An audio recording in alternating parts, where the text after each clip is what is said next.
sa 2.5 milyong piso ang kabuang halaga o 8,913 board feet na nalagaring kahoy ang nasamsam ng mga kapulisan sa Purok 7, Barangay Rizal, Santiago City, Isabela noong ika-22 ng Setyembre nito lamang taon.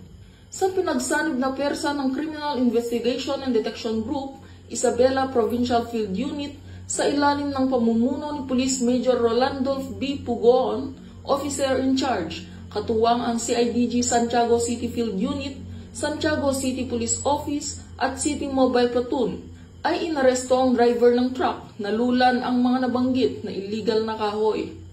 Kinilalang suspect na si alias Romel, 42 taong gulang, may asawa at residente ng Cabiao, Nueva Ecija.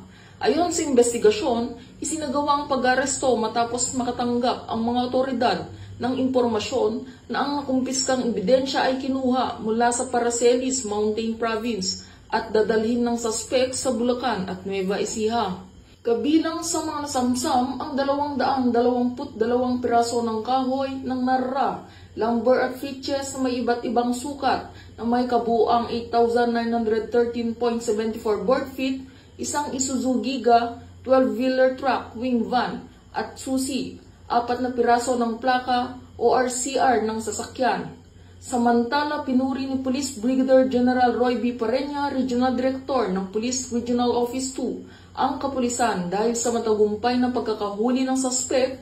Dagdag nito, hinikayat ni Police Brigadier General Parenya ang iba pang mga miyembro ng hanay na ipagpatuloy ang mahigpit na pagpapatupad sa Presidential Decree 705 upang patuloy maprotektahan at mapangalagaan ang kalikasan sa lambak ng Cagayan. Ang kapulisan sa lambak ng Cagayan ay patuloy sa pagpupursige upang masawata ang mga lumalabag sa batas at mga gumagawa ng illegal na pagtotroso na nakakasira sa yaman ng kagubatan, dahil ang yaman ng kalikasan ay makakatulong sa pag-unlad ng bansa tungo sa bagong Pilipinas. Dito sa lambak ng Cagayan, ako ang inyong PNN correspondent, Patrolwoman Ledesma, alagad ng batas, taga-taguyod ng Balitang Pulis.